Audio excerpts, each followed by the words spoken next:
What I might say, so thank you very much all of you. And we have a nice selection with a flute and a horn and a cello and a viola and a singer who is not here yet. So I'm very grateful for those people. I thought I'd like to tell you a little bit about me, which might explain why I work the way I work. I started to play the cello when I was 6 years old, and I got on really very fast, and I went in for those poisonous little competition festivals we used to have, and I won every cello class that I went in for. It wasn't that often, but I always won, so my story is total success, you see. This went on year after year. My mother thought this isn't good for her, so we'll put her in a class that is too high for her. So she put me in that class, and I won it with 10 marks to spare. And this was very embarrassing and uncomfortable for me because I was beginning to compete against the grown-ups. However, we still had the success by the time I was 11. By the time I was 12, something nasty had happened, and it had all fallen apart, fallen to pieces. And for the first time, I didn't win my class.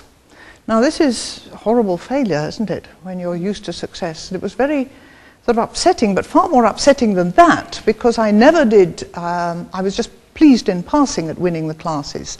I didn't do a fantastic amount of work. It just all seemed to come naturally. And that's what happened, and I was pushed a bit, of course.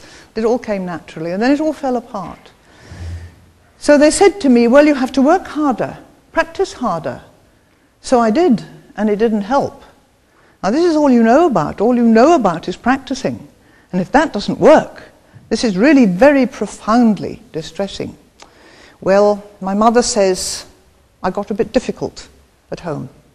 So they shipped me off to boarding school, which meant that I had a new cello teacher. And my new cello teacher said to me, now tell me, my dear, what have you been doing? So I told her about all the grand things I'd been doing. So I gave my credentials, as it were, with my left hand. I said, this is what I've done. But my soul and heart were saying, but I can't do that. Now, this is a really nasty split. You know, you have. I said to myself, but you have, so you have to tell her about this. But I can't. Anyway, she saw that, and she knew what to make of it. She was a very remarkable person, and she remained a friend to the end of her life. And she simply let me quieten down and catch up with myself as I see it. And then I went to college, where I did well, in spite of this state of not knowing what I was doing, still prevailing, and the practicing didn't seem to make things better. But nevertheless, I got on. It's taken me about 40 years to realize that you can actually get better and worse at the same time. Nobody knows that. That's not allowed for, you know, that you can be getting better and worse at the same time.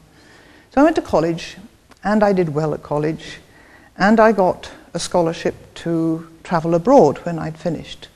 And the same teacher from my school days said to me, because you have to decide where to go, and you look at all the big names and who shall you go to, and she said, my dear, what about Pablo Casals?